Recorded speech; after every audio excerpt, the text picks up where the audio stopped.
Bonjour et bienvenue. Aujourd'hui, nous allons vous montrer comment est-ce que l'on dimensionne une centrale photovoltaïque en autoconsommation avec revente surplus. L'objet de cette vidéo est de vous montrer comment est-ce que l'on procède pour dimensionner votre centrale et surtout définir le taux d'autoconsommation que vous allez avoir au niveau de votre centrale photovoltaïque.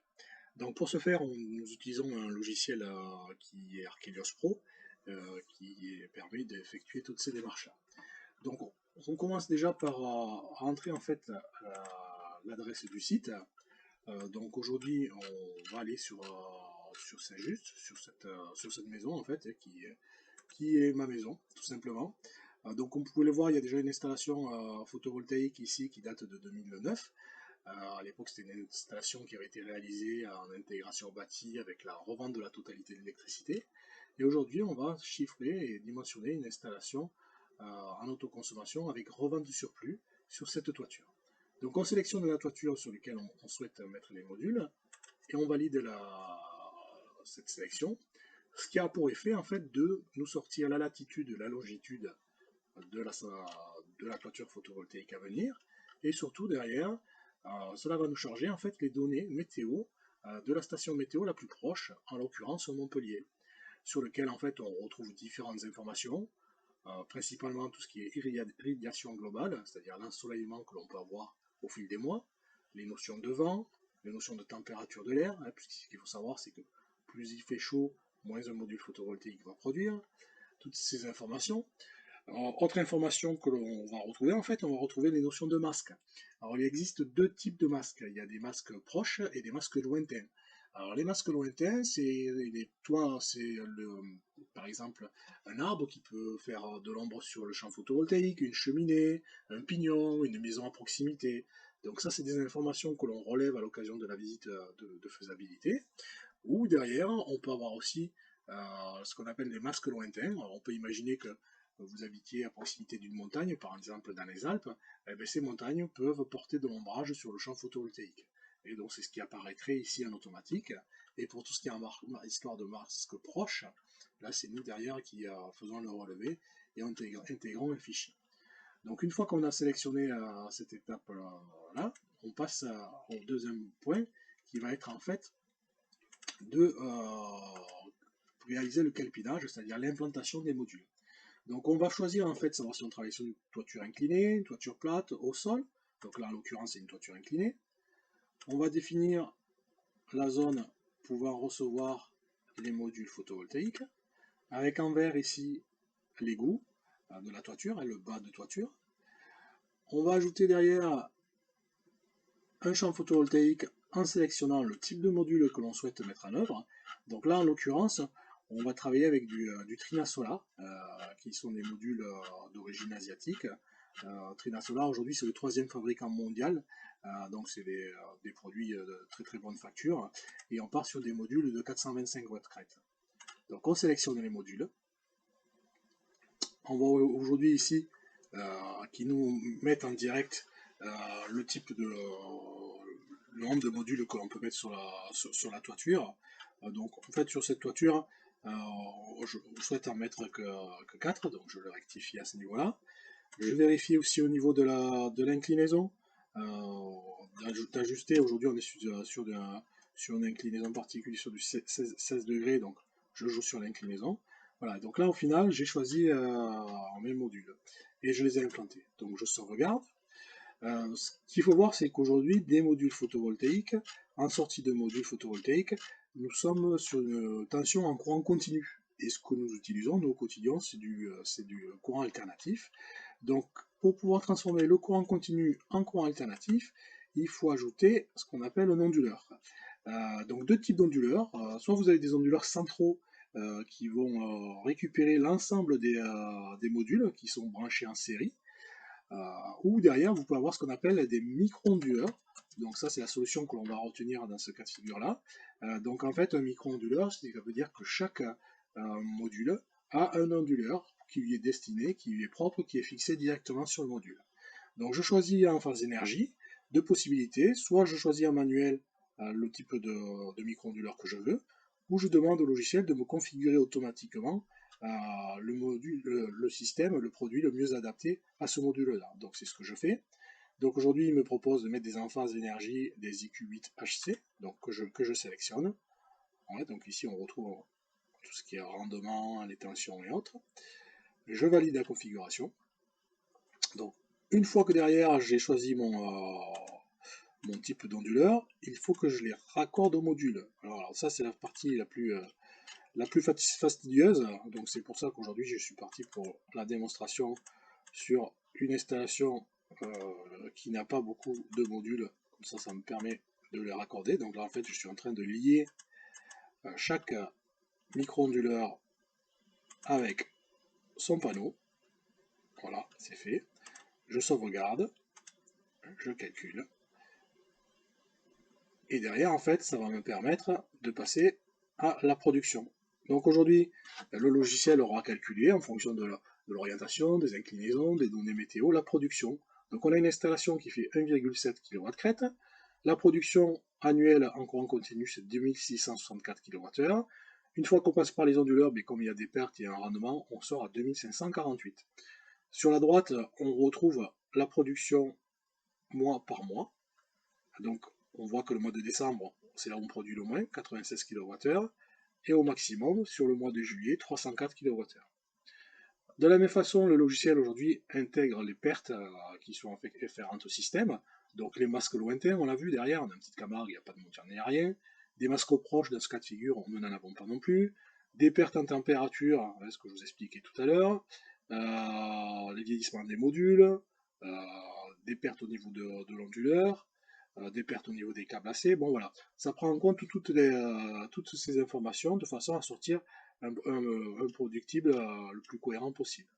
Pareil, ici, on voit que entre la première année et la 25e année, eh bien, on produit légèrement moins. C'est-à-dire, en 25e année, on a 2270 kWh, alors que la première année, c'est 2548. Donc, ça correspond en fait aux pertes de rendement au niveau des modules avec le vieillissement. Donc ensuite, on va passer sur tout ce qui est autoconsommation. Donc derrière, deux possibilités. Soit vous avez un compteur Linky et vous nous donnez la possibilité de récupérer vos données de comptage. Ce qu'il faut savoir, c'est que sur les compteurs Linky, si vous avez activé la fonction, on peut récupérer votre consommation au pas de 30 minutes. Alors ces types de fichiers que l'on va importer, nous permettent d'avoir une vision très fine de votre consommation tous les jours de l'année, en fonction des plages horaires, et donc derrière de pouvoir vous faire une estimation de votre taux d'autoconsommation le plus finement possible. Deuxième possibilité, vous n'avez pas aujourd'hui, ce qui est le cas sur cette installation, nous n'avons pas derrière la possibilité de récupérer ces informations. Donc, écoutez, on va partir sur un profil type, sur le profil Enedis. C'est-à-dire qu'Enedis, ça fait la synthèse de toutes les maisons assez semblables aux nôtres sur ces types de puissance et a défini une courbe de consommation type en fonction de la journée et des plages horaires. Donc, on sélectionne le profil que l'on souhaite, on va rentrer la consommation globale annuelle et on importe ce profil que l'on retrouve ici sur une année. Alors c'est pas très lisible, mais si on le réduit sur quelques journées, voilà, on voit le profil d'une consommation, en gros à quoi ça ressemble dans une maison standard. Donc une fois qu'on a fait cette partie-là, on calcule. Donc en fait on va mettre en adéquation la consommation avec la production, c'est ce que l'on retrouve ici. Donc en fait on va voir que notre production c'est 4408 kWh et on va autoconsommer sur ces 2408 1660 kWh. Donc c'est-à-dire qu'aujourd'hui on autoconsomme 68%, et presque 69% de notre production. Par contre, notre autoconsommation, notre autoproduction, c'est ce qu'on autoconsomme sur nos besoins totaux, et bien là on n'est que sur 34%, c'est-à-dire 1660 kWh sur les 4800 dont j'ai besoin à l'année, dans ce cas de figure-là. Si on veut regarder d'un peu plus près ce que cela donne, on retrouve ici en fait, on va retrouver les différentes journées, et donc en jaune, la courbe de production, en rouge, la courbe de nos consommations, et en vert, l'autoconsommation que l'on va réaliser. Donc voilà sur cette partie. Deuxième point, après on va regarder la partie économique. Donc en fait, on va rentrer le montant de l'investissement. Donc là, c'est une petite installation, on va dire qu'on en a pour 5500 euros. Savoir le renouvellement de l'onduleur. Donc là, en l'occurrence, nous sommes sur des micro-onduleurs qui sont garantis 25 ans. Donc il n'y a pas de montant à mettre, en place. Savoir le type d'investissement. Donc à partir du principe que le financement se fait en fonds propres. Et derrière, ici, les subventions. Alors il faut savoir qu'aujourd'hui, pour tout ce qui est photovoltaïque, vous avez la possibilité d'avoir ce qu'on appelle des primes à l'autoconsommation. Donc ces primes à l'autoconsommation, vous pouvez les toucher sous réserve que vous travaillez avec un installateur qui est CALIPV. Donc nous sommes au CALIPV, ça vous donnera droit à ça.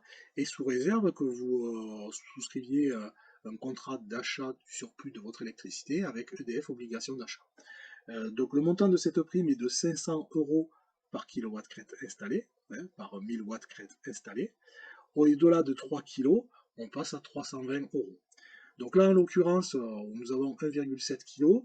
Donc 1,7 kg fois 500, ça fait 850 euros. Donc vous toucherez, dans ce cas de figure-là, une subvention, une prime, mais cette prime, vous ne la toucherez que dans 13 mois. Vous la toucherez à l'occasion de la première facturation que vous allez réaliser auprès d'EDF.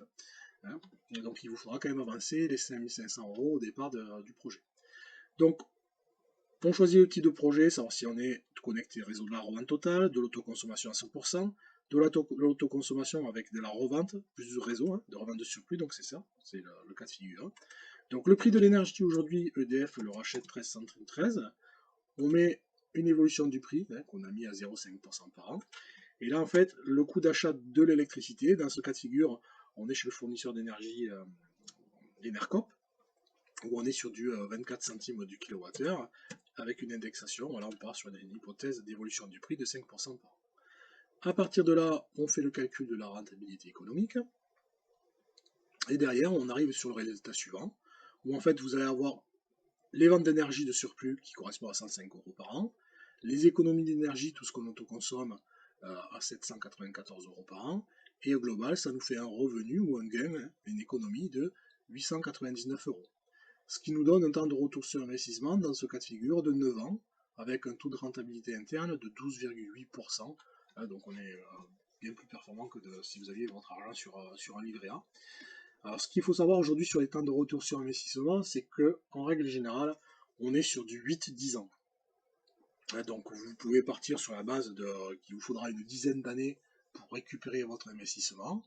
Et après, toutes les années suivantes, les 15-20 ans minimum à venir, c'est toute l'énergie que vous allez produire sera à coût zéro. On peut arriver à des rentabilités qui sont un peu meilleures, on peut aller même jusqu'à 7 ans, mais c'est vraiment des cas de figure très particuliers où vous avez des consommations qui sont très fortes, des taux d'autoconsommation qui sont très importants, voilà.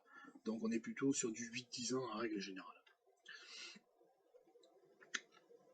Donc derrière, on va vous éditer en fait un rapport qui refait la synthèse et que l'on va joindre avec notre offre de prix.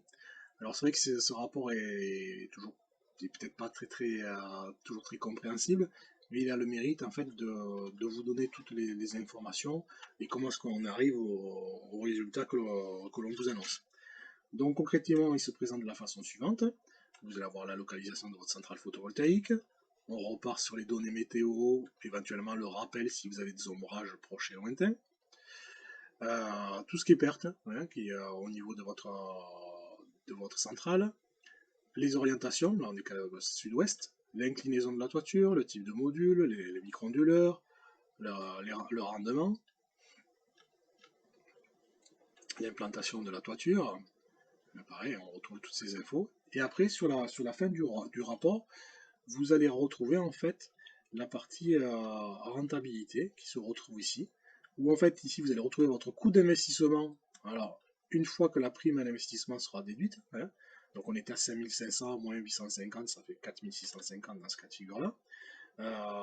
Les prix de l'énergie, les hypothèses, sur le prix de l'énergie de vente avec son indexation, le prix d'achat aujourd'hui auquel on achète nous notre électricité avec son indexation, la vente d'énergie, ce qu'on a vu tout à l'heure, le temps de retour sur investissement, et un tableau qui vous fait un peu le compte à rebours en fait, du moment où vous allez retomber sur votre investissement initial, en fonction de toutes les économies que vous faites chaque année. Un tableau un peu plus détaillé avec les productions qu'on va vendre, avec le montant en face, qu'on va autoconsommer avec le montant en face, hein, et qui vous permet exactement de voir comment financièrement tout ça, ça va évoluer.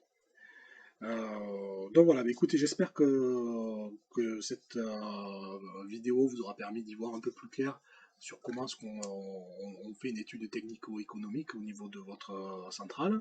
Si vous souhaitez avoir plus d'informations, ben, écoutez, vous n'hésitez pas à nous contacter par le canal que vous souhaitez, par mail ou par téléphone.